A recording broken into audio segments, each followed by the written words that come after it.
Muy buenas noches. Han querido reducir a los españoles a ser parte de un decorado que otros han diseñado. Un decorado de cartón piedra. Con aplausos ha pretendido un gobierno incapaz de transformar una tragedia en una suerte de accidente con acentos de épica adolescente. Unos aplausos cuyos teledirigidos ecos se pueden escuchar desde Wuhan hasta Buenos Aires.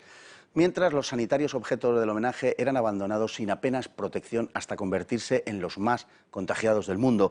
Invocando una narrativa bélica, el gobierno creía disponer de un ilimitado colchón de asentimiento en la opinión pública. El despertar está siendo duro y lo va a ser aún más, porque los españoles, a los que Sánchez ha pretendido figuras decorativas, se mueven, y se mueven contra Sánchez.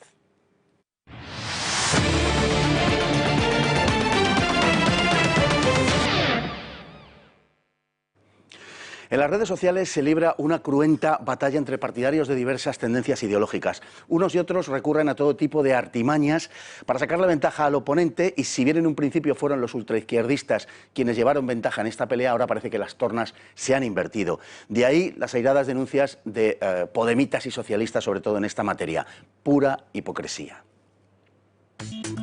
Una de las imputaciones del gobierno a quienes acusan de promover bulos en las redes sociales es la de aumentar la resonancia de esas mentiras a través de cuentas con muchos miles de seguidores. En no pocos casos, esos seguidores son ficticios y no se corresponden con personas reales de carne y hueso, sino que se trata de perfiles falsos creados con la finalidad de incrementar la popularidad de individuos particulares o el apoyo que reciben determinados partidos políticos. Los bots se utilizan también para generar tráfico y dirigir la opinión hacia determinados temas, a los que tratan de convertir en trending topic o tema más popular. Desde el gobierno se acusa a la extrema derecha de utilizar estos bots, algo a lo que aludió Pedro Sánchez en el Parlamento, obviando que se sienta en el banco azul del gobierno junto al rey del bot, Pablo Iglesias. De hecho, todos los partidos políticos utilizan estos procedimientos, en mayor o menor medida, porque es un procedimiento que se considera más o menos tolerable, ya que no existe ninguna regulación legal sobre su uso.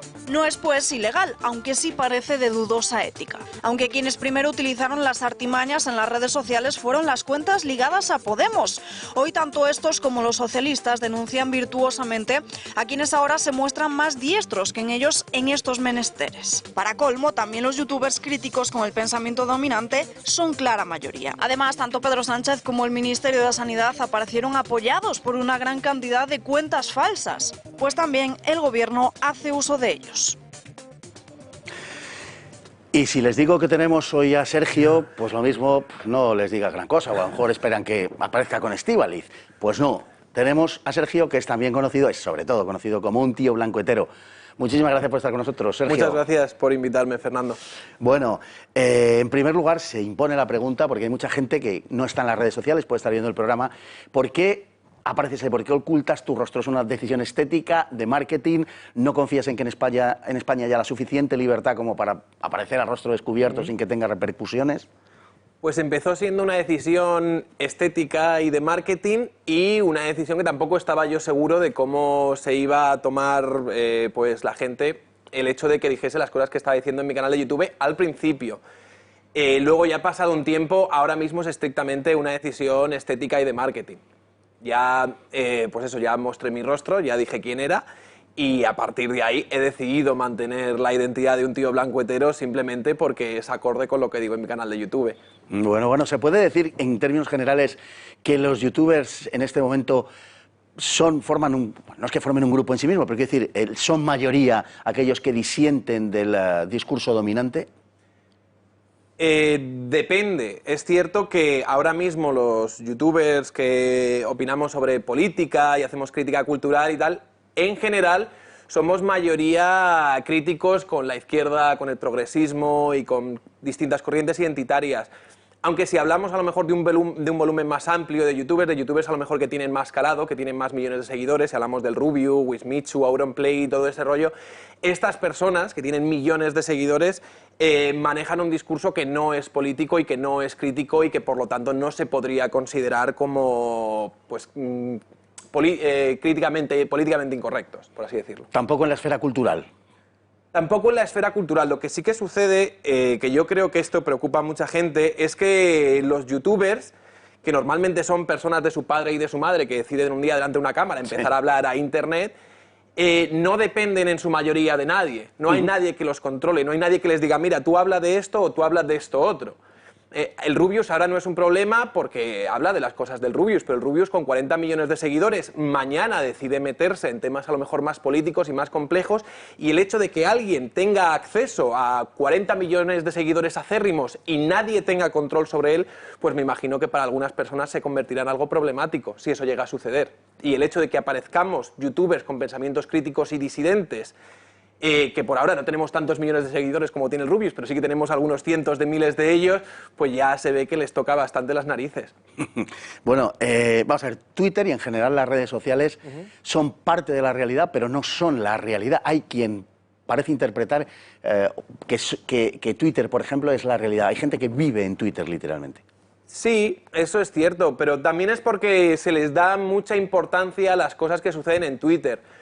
Hay muchos periodistas que directamente se dedican a cazar noticias de cosas que aparecen en Twitter. Pablo Echenique ha dicho esto, Irene Montero ha tuiteado esto otro, Santiago Abascal ha puesto esto, y a partir de ahí pues se convierte en un escenario que a mí me parece que es un poco una distorsión de la realidad, de las opiniones que se mueven en el tablero político, en el tablero cultural, etcétera, etcétera, etcétera. La mayoría de la gente en España, yo creo, es ajena a lo que sucede en Twitter normalmente. O sea, es una especie de casi de submundo, sin que esto sea peyorativo, pero un pequeño trozo de mundo de gente, por lo general muy joven o gente con notoriedad, que es la que, bueno, es mayormente seguida, ¿no? Sí, podría decirse así. Tenemos, a raíz de toda esta cuestión, el asunto de los bots, que ha salido al respecto de la situación de confinamiento para algunos, arresto domiciliario que vivimos en España en este momento, desde hace ya 2 meses, y que incluso fue llevado al Parlamento por Pedro Sánchez, ¿no? Al dirigirse a Pablo Iglesias. ¿Podrías explicar para la gente que está en su casa y que a lo mejor no sabe muy bien, bueno, no voy a decir qué son las redes sociales a estas alturas, pero no están metida en esas redes sociales, qué son los bots? Bueno, los bots son programas que realizan acciones automatizadas que a lo mejor para un ser humano pues sería algo tedioso. Estos son programas que pues eso, tú los programas y dices, quiero que repitas esta acción no sé cuántas veces. Como un robot. Como un robot, efectivamente. Entonces, a estos programas les dices, oye, mira, quiero que no pares de retuitear esta frase, esta consigna, o que empieces a generar frases que conlleven este hashtag. Y entonces, a partir de ahí, pues un bot lo que puede hacer es unas tareas que para un ser humano pues serían tediosas o serían directamente imposibles. O sea, que son una especie de artefactos que introducen el truco en Twitter de parecer que hay mucha más gente apoyando lo que tú dices, por ejemplo, que la gente real, que personas reales no son, por tanto, personas reales, claro. Sí, esto es una modalidad, estos serían como bots dedicados al tráfico, que es para que parezca que un determinado contenido tiene más tráfico de que en realidad tiene. O sea, luego que está más apoyado que lo que en realidad está. Exactamente. Luego también podría haber bots para darte likes a una publicación, o bots para subirte seguidores. Tú, por ejemplo, si tienes a lo mejor 1000 seguidores, pero quieres parecer que eres apoyado por muchas más personas, lo que puedes hacer es contratar un servicio de bots, y entonces, en vez de 1000 seguidores, pues puede parecer que tienes 10.000 o 100.000 o 1.000.000 o el número de bots que compren. Esos seguidores realmente no son válidos, porque realmente no significa que tengas este apoyo en la vida real, pero hay mucha gente que lo va a ver y puede llegar a pensar que efectivamente pues a ti te siguen millones de personas cuando a lo mejor solo te siguen 200. En términos políticos se puede entender fácilmente para qué sirven, para dar una imagen de fuerza, de apoyo y tal, pero ¿hay gente al margen de la política o de lo comercial quizá que lo haga, digamos, por vanidad? Claro, sí, hay muchas personas, a lo mejor en Instagram, o que quieren dedicarse a ello, que quieren introducirse ahí y ven que una manera de presentarse al resto del mundo y que la gente se los tome en serio, pues puede ser, por ejemplo, pareciendo que tienen más seguidores de los que tienen. Entonces dicen, ah, mira, esta persona tiene 10.000 seguidores, normalmente no te vas a parar a comprobar uno a uno quiénes son las personas que le siguen, a ver si son personas reales o no. Pero sí, es una cuestión de estatus que ahora mismo pues tiene cierta popularidad en redes sociales. Hay una vanidad de redes sociales, Hombre, está claro, bien la cosa. Pero eso también les afecta claro, a los políticos y demás. Lógicamente. ¿Se pueden comprar bots? ¿Se compran los bots?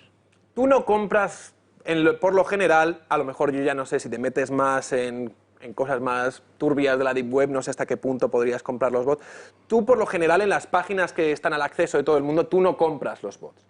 Tú compras un servicio que normalmente se te otorga utilizando bots. Por ejemplo, si yo quiero subirme muchos likes o muchos faps o que mi publicación tenga muchos retweets.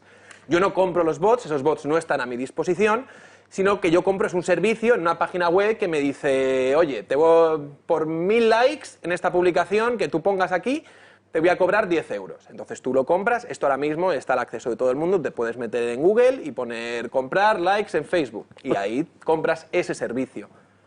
Ahora, eso es lo que sucede muchas veces, por eso hay muchas veces que cuentas que han ayudado a aupar a lo mejor un mensaje de Podemos, luego también salen que son las mismas cuentas que también han ayudado a lo mejor a aupar un mensaje de Vox en las redes sociales. Se crea esta paradoja de, joder, ¿esta cuenta hacia dónde va?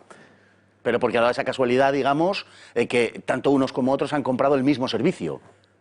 Normalmente yo no estoy seguro de si puede ser efectivamente el caso, pero yo no estoy seguro de que partidos políticos como Podemos, como Vox, como Ciudadanos compren los servicios en estas páginas web. Yo lo que sí que creo es que estas personas, entre sus militantes, pues tienen gente que se dedica a la informática y a partir de ahí que sean capaces de generar sus propias cuentas falsas, sus propias cuentas matrículas, para utilizarlas en exclusiva para, pues eso, incentivar su mensaje o generar seguidores y cosas así. O sea, todo esto no es ilegal, en realidad hay un vacío legal del que se aprovechan y cuya, digamos, que esa actividad, una actividad de este tipo, no tiene ningún tipo de reproche penal u otro, sino todo lo más, pues que se pueda llegar a bloquear a ese usuario por un abuso en la utilización de bots. Efectivamente, Facebook y Twitter sí que tienen ciertos mecanismos para intentar detectar estas cuentas automatizadas o si tú manualmente denuncias algunas de estas cuentas porque ves que tienen un comportamiento fraudulento, pues Twitter y Facebook pueden investigar estas cuentas, reconocerlas y acabar cancelándolas o eliminándolas. Pero más allá de eso, en el espacio penal, en el espacio legal, no hay ninguna ley que contemple el uso de estas cuentas automatizadas. Pasa que es un poco mosqueante. Por ejemplo, estoy recordando el caso del Ministerio de Sanidad, sí, donde aparecían un sinfín de cuentas ligadas a personas que parecían procedentes del este de Europa, casi como un book de modelos, podríamos decir. Sí, sí. Y claro, eso es muy llamativo, es decir, es muy raro que sigan al señor Illa, con todos mis respetos, pero al señor Illa, pues una modelo ucraniana de 24 años, con un aspecto bastante llamativo, digamos. Sí. Y de esas había muchísimas cuentas. Había miles, claro. Yo eso lo detecté, o sea, yo eso cuando lo empecé a investigar, por un lado era el momento en el que el Partido Socialista y Unidas Podemos más estaban reprochando a la oposición que utilizasen bots por redes sociales y tal. Así que yo eso, más que achacarlo a que el Ministerio de Sanidad de repente dijese, hostias, pues me apetece hinchar muchísimas estas publicaciones de Facebook, yo lo achaco porque eso... el producto de esos likes sí que fue de alguien que fue a una página a comprar los likes directamente. Entonces, como no hace falta que yo sea el dueño del contenido para mandarte bots, vale. Si alguien te está, por ejemplo, reprochando que estás utilizando muchos bots, yo podría perfectamente coger un contenido que tú hayas publicado y decir, oye, mira, a este darle 10.000 likes. Y entonces aparecen, pues eso, las modelos de Europa del Este dándole likes a las cuentas del ministerio. Vale, me parece un troleo sano, por cierto. Sí, lo que pasa es que es un poco ya la locura, pero bueno, sí, claro, ¿no? Se entiende perfectamente, ¿no? Bueno, vamos a ver, se acusa, en el lenguaje, digamos, del presidente de gobierno y de Unidas Podemos, a la extrema derecha de utilizar con profusión este tipo de artimañas, ¿no? Sí. Pero quien más las ha utilizado, por lo que yo he consultado, y dentro de mi ignorancia en este tema, quien más lo ha utilizado, quien primero y más ha sido Podemos, y parece que sigue siendo, por un vídeo que has colgado tú muy recientemente en YouTube, que siguen siendo los que más utilizan este tipo de recursos. Sí, bueno, a ver, no es que lo diga yo en el vídeo, es que salió hace poco un estudio de la Universidad de Murcia en el que analizaban el uso de cuentas fraudulentas en Twitter específicamente alrededor de las elecciones de las últimas elecciones que hubo en 2019. Entonces, lo que detectaron es que efectivamente Podemos, Unidas Podemos, era el partido que más bots dedicados a ensalzar su mensaje en esta red social tenían y que más bots exclusivos tenían para, pues eso, remover su mensaje por la cuenta por Twitter específicamente. Y ya está. Eso era básicamente lo que recogía este estudio de la Universidad de Murcia. No solo se centraba en Unidas Podemos, hacía un análisis de todos los partidos efectivamente usaban bots, pero en este caso Unidas Podemos eran los que más los usaban.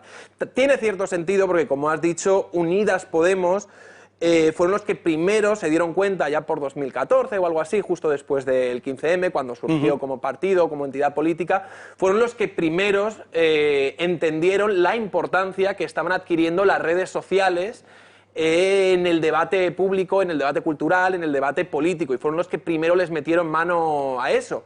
Lo que pasa es que yo creo que en los últimos años pues se pusieron un poco más vagos o se olvidaron de cómo... No es que se olvidasen de cómo funcionaba, sino que sus adversarios entendieron también la relevancia que tenían estas redes, y a partir de ahí pues ahora lo que es la guerra cultural que nos podríamos encontrar en redes sociales pues está un poco más disputada que antes, que hace unos años, cuando realmente solo había cuentas podemitas y de este tipo.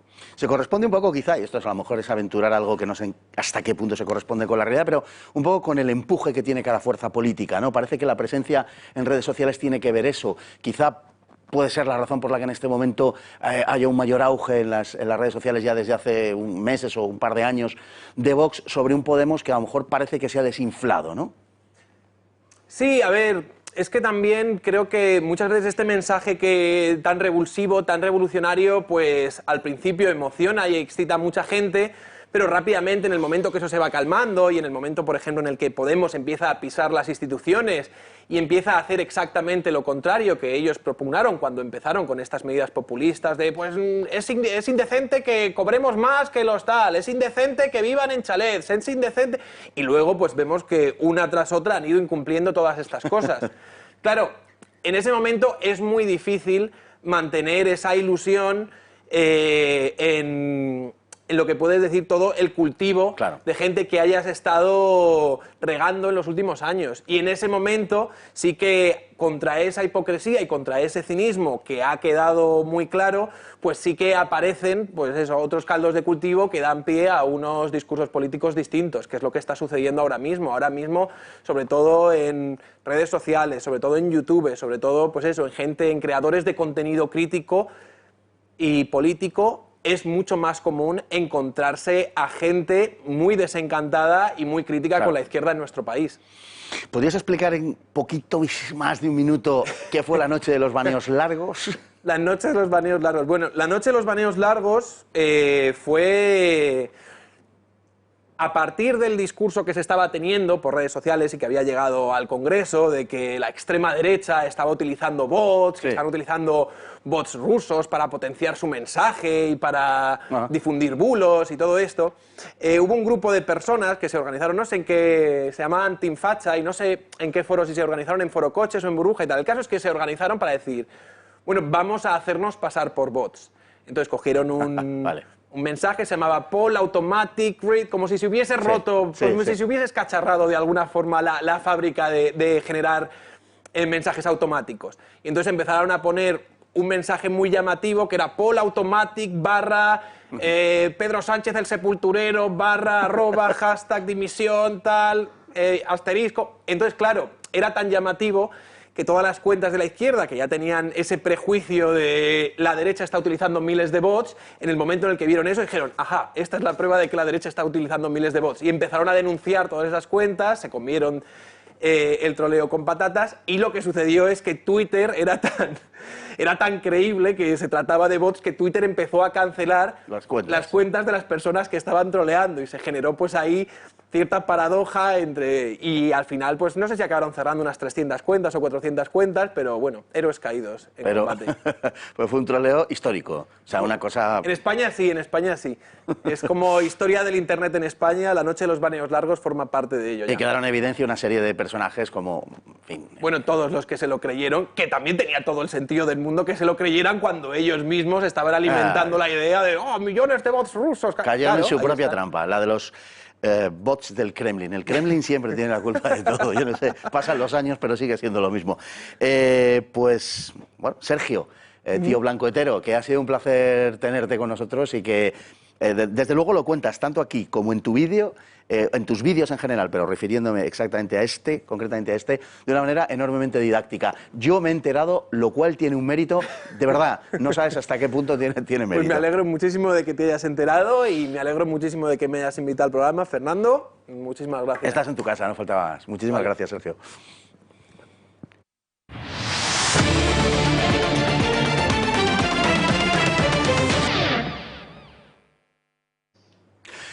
Pues vamos ahora a la hemeroteca con esos personajes que tanto nos gustan y que son tan recurrentes.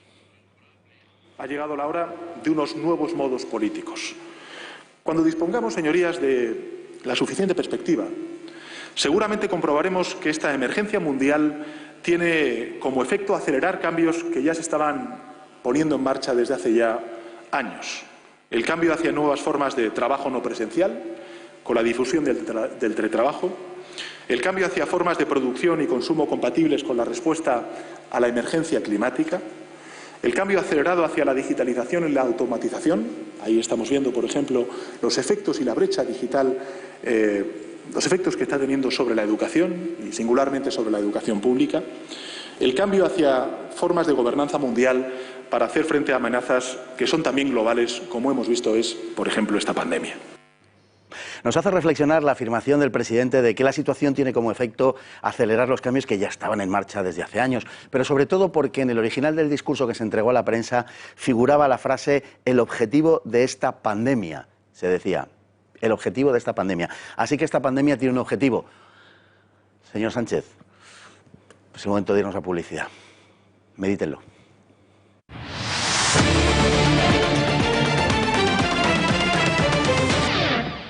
El gobierno de la pandemia nos abochorna cada día con su incompetencia. Más allá de nuestras fronteras, Pedro Sánchez se ha convertido en una especie de chiste. Es el lepero de Europa al que se atribuye con razón toda suerte de estupideces e incompetencias. Y que nos perdonen los industriosos nativos onubenses. Ya quisiera Pedro Sánchez ser como los leperos, incluso como los de los chistes.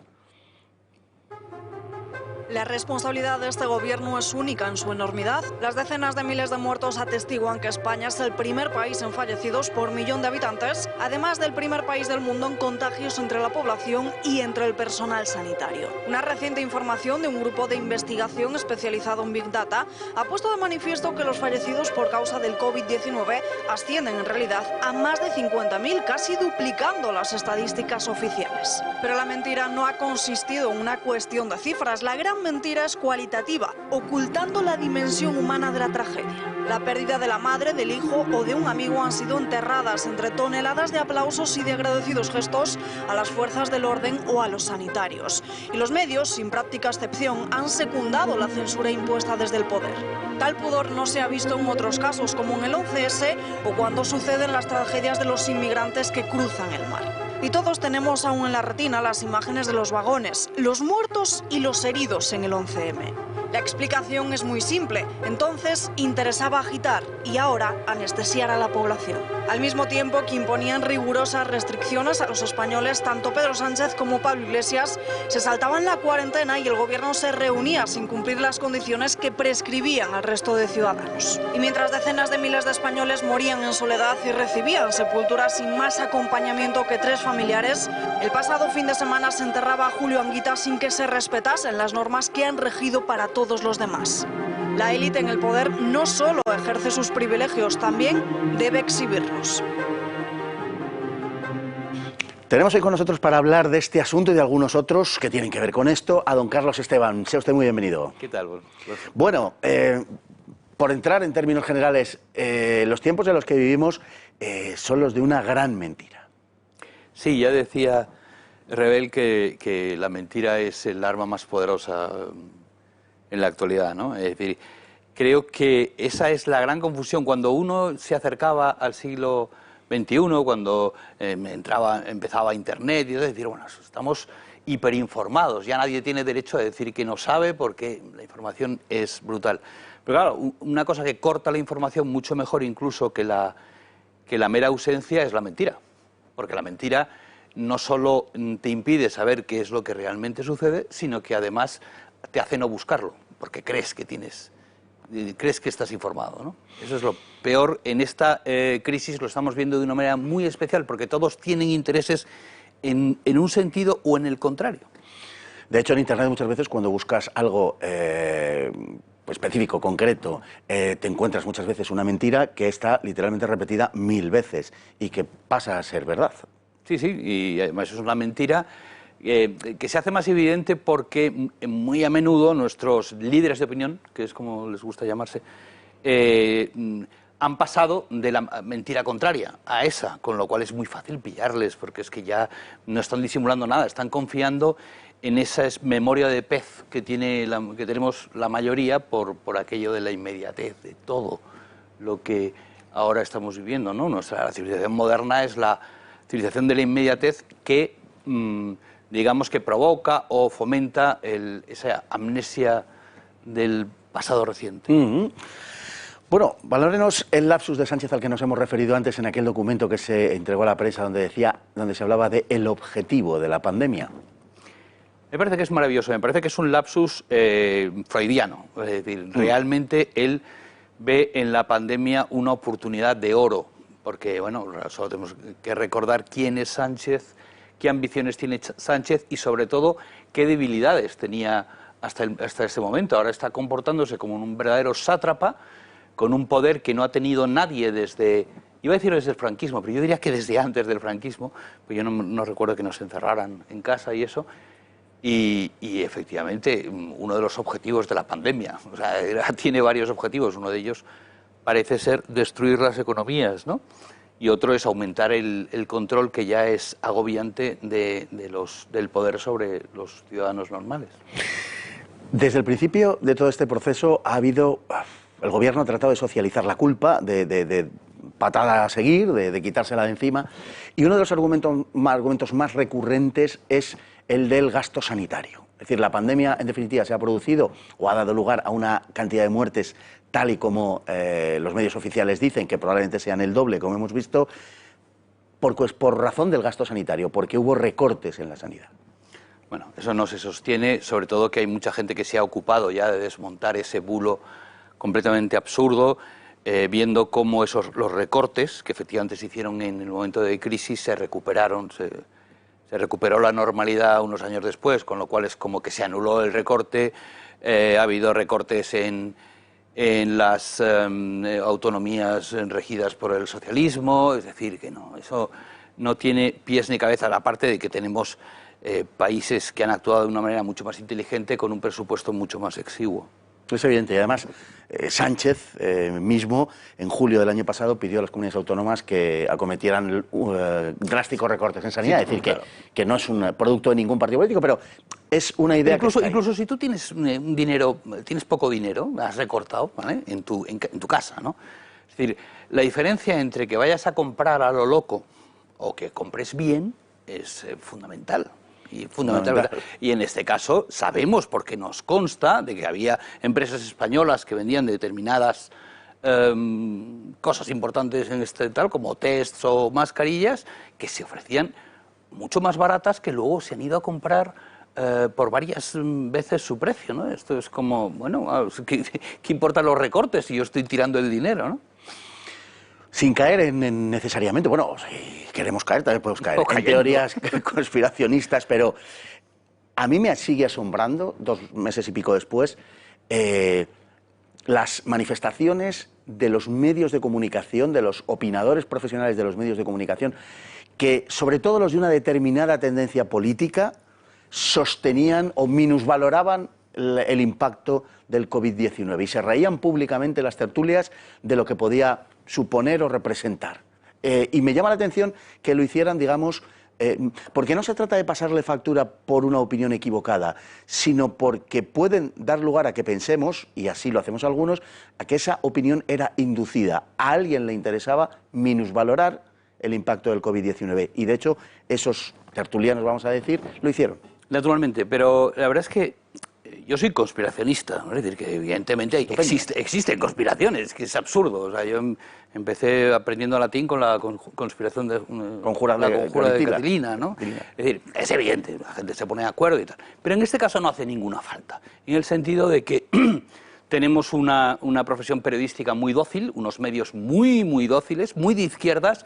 La Facultad de Periodismo es una verdadera fábrica de maoístas, porque es que de lo que sale es izquierda radical. Recuerdo además un esquema que te ponían las profesiones y cómo se alinean políticamente, y la más izquierda será el periodismo, con lo cual no hace ninguna falta que se pongan de acuerdo en un oscuro sótano unos conspiradores para que sencillamente vayan siempre a la opinión que favorece al gobierno de izquierdas o que perjudica al gobierno de derechas. En este caso lo vimos claramente que había una manifestación que querían de todas sacar adelante y que fuera un éxito, y con eso se conjuraron, digamos, sin tener que ponerse de acuerdo, todos los medios y todos los grandes opinadores que son de izquierdas, que son progresistas, que son de la línea del gobierno, de la línea más de Pablo Iglesias que incluso de Pedro Sánchez. Evidente, ¿no? Es decir, que tú no ves que una persona inteligente puede pensar que el COVID es una tontería, es una gripe. Puede ser, porque no tienen que ser epidemiólogos ni tal. Pero lo que incluso pueden pasar a pensar lo contrario. Pero lo que es imposible o es increíblemente improbable es que todos ellos cambien radicalmente de opinión en el mismo momento en que lo hace el gobierno. Cuando eso sucede es que eres sencillamente un lacayo. Es decir, que no es un problema de opinión, sino de sumisión, como continuamente sí, al final muestran, ¿no? Al final tú miras de qué dependen tus garbanzos, eso es lo más importante. Bueno, nos han estado intoxicando con idioteces, como eso de que todo va a salir bien o que vamos a ganar. Pues eso se podría decir si estuviéramos encerrados para que no hubiera un muerto, pero desde el momento en que se produce la situación que se produce y nos abocan a una ruina económica como a la que estamos abocados, bueno, es una absoluta vacuidad, pues no sé, tipo adolescente, de series de esta de después de comer. Bueno, una de las características de la propaganda totalitaria, y para que triunfe la propaganda totalitaria, es fundamental infantilizar previamente al público. Y lo han conseguido, ¿vale? La gente solo retiene mensajes muy cortitos, y todos de ellos positivos, tipo Claudio Coelho, ¿cómo se llama este? El novelista este que tiene así como frases muy cursis, muy de autoayuda. Paulo Coelho. Paulo Coelho. Ese. Bueno, pues eso es lo que retiene la gente, ¿no? Entonces, yo recuerdo, hace poco vi una foto que subieron a Twitter, que era un cartel de todo va a salir bien en un contenedor de basura. Y es que me pareció maravilloso, me pareció que era la foto de nuestra época. Es lo que sale por los altavoces de Londres de Oceanía en 1964, quiere decir que son, pues eso, frases muy tontas, muy infantiles. Es lo que le dices al niño pequeño, todo va a salir bien, ¿no? Que cálmate. Cuando tiene miedo, no hay nada que temer. Pues tú sabes que sí que hay cosas en el mundo que temer, pero a tu niño pequeño le dices que no y él se tranquiliza y se duerme. Nos tratan como niños porque nos estamos portando como niños. Bueno, he dicho antes que las series que echan después de comer, a lo mejor después de esta crisis no hay después de comer. Pero bueno, en fin. Después de las mondas de las patatas. Efectivamente. Pregunto si no es curioso que la misma liturgia, los aplausos, las salidas a los balcones, todas estas cosas, se hayan extendido de modo espontáneo desde Wuhan hasta Nueva York o Buenos Aires. O sea, No, claro, es evidente que hay consignas comunes, es decir, que por eso cuando yo entiendo que en cada país se centre mucho en su propia situación, pero cuando yo oigo pues hablar de Sánchez y tal, yo intento poner en contexto, es decir, que esto es una pandemia, es decir, afecta a todo el mundo, y eso significa que la reacción a la pandemia, si no el objetivo de la pandemia que diría Sánchez, es exactamente igual de global, y que están aplicando las mismas leyes psicológicas de masas, de psicología de masas. Lo del aplauso, por ejemplo, es una manera de hacerte cómplice. Una manera de hacerte cómplice con ellos. No, estamos aplaudiendo a los sanitarios. De repente un día dice, bueno, me hubiera pedido que se incluya en los aplausos al tipo este, ¿cómo se llama? El de los pelos, así, caramba, el que nos habla de cómo va la pandemia. Fernando Simón. San Fernando Simón, confesor y mártir. Entonces, que incluya... Es una manera de decir, lo estamos haciendo bien, ¿vale? Y el aplauso es especialmente infantil, es como el de los niños en el circo. Una cosa... El colmo de la hipocresía ha sido que los mismos medios que titulan con fotos de niños muertos en las playas del Mediterráneo, desgraciadamente, o que fotografiaron y publicitaron la herrumbre ensangrentada del 11M, ahora se hayan vuelto de un pudoroso que les impide incluso sacar un solo ataúd. No, sí, esto ya lo han hecho en otras ocasiones, es decir, que todas cada vez que hay, por ejemplo, un atentado islamista, Sí. digamos que hay una consigna general, pero que te echan una bronca, como la vieja del visillo te echa una bronca por ir por la calle sin mascarilla.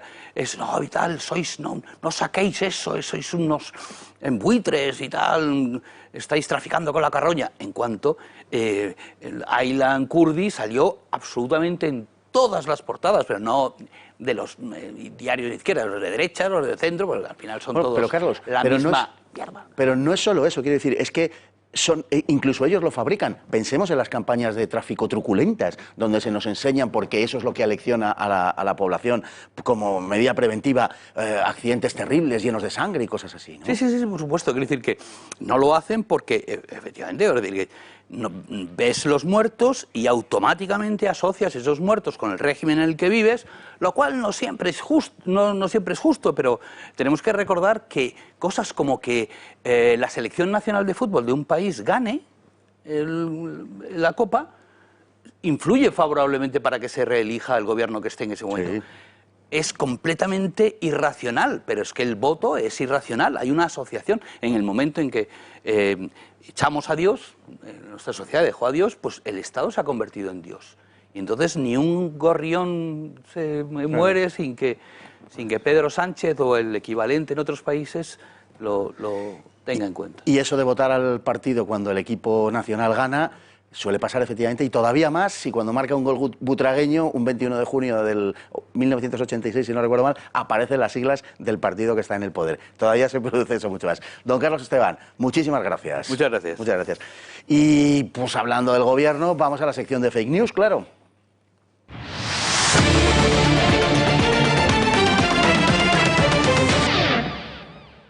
Estamos repitiendo una y otra vez que el índice de mortalidad es bajísimo y solo afecta a personas mayores o con patologías previas, es decir, que no hay razón para el alarmismo. He leído, por ejemplo, el de un catedrático de medicina preventiva que publica en El País, Ángel Gil de Miguel, y nos dice que la magnitud del problema no es diferente del de una gripe vulgar y corriente. La psicosis se extiende porque hay gente que piensa que se les oculta algo. En Irán no cuenta con un sistema sanitario como tenemos nosotros, pero el sistema sanitario español, el andaluz en este caso, afectado, es maravilloso. El riesgo de verdad es para países con un sistema sanitario débil, como puede ser, por ejemplo, que prácticamente hay muy pocos casos en África, por ejemplo, o en algunos países de América Latina.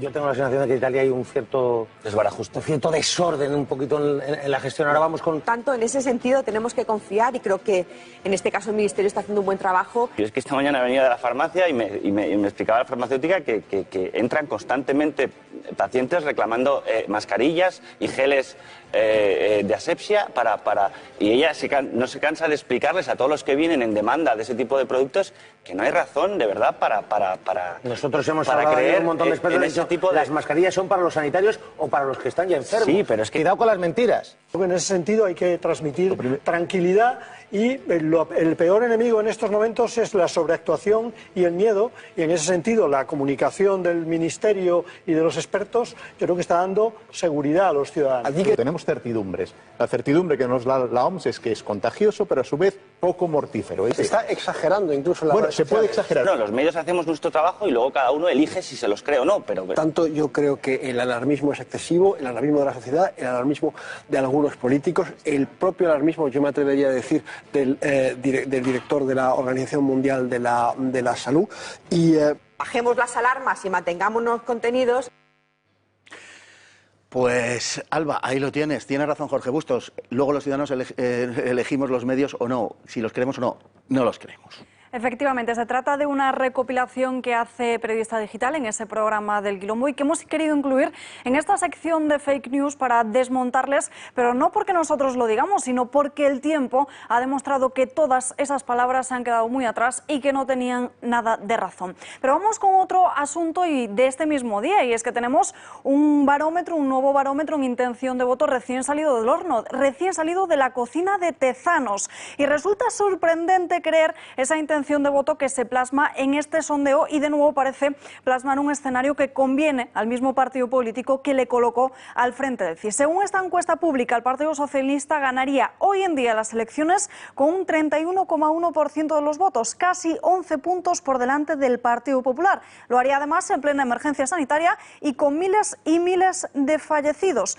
Según este barómetro, sus socios de gobierno, Unidas Podemos, sí que notaría en sus resultados la gestión de esta pandemia y se dejaría medio punto en un mes. En la oposición, ni Partido Popular ni Vox lograrían mejorar sus resultados respecto a los de las anteriores elecciones. Y esto resulta muy sorprendente, y más aún si nos fijamos en otra de las preguntas que hace este CIS de Tezanos. La pregunta es, ¿qué confianza le merece la política que está siguiendo el gobierno para luchar contra el COVID-19?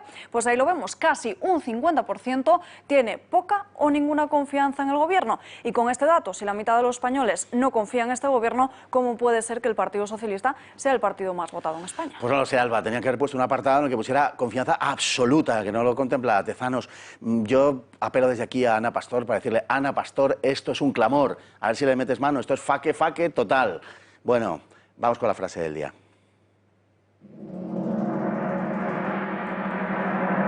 Nunca mejor traída. Engullimos de un sorbo la mentira que nos adula y bebemos gota a gota la verdad que nos amarga, de Diderot. Muy buenas noches.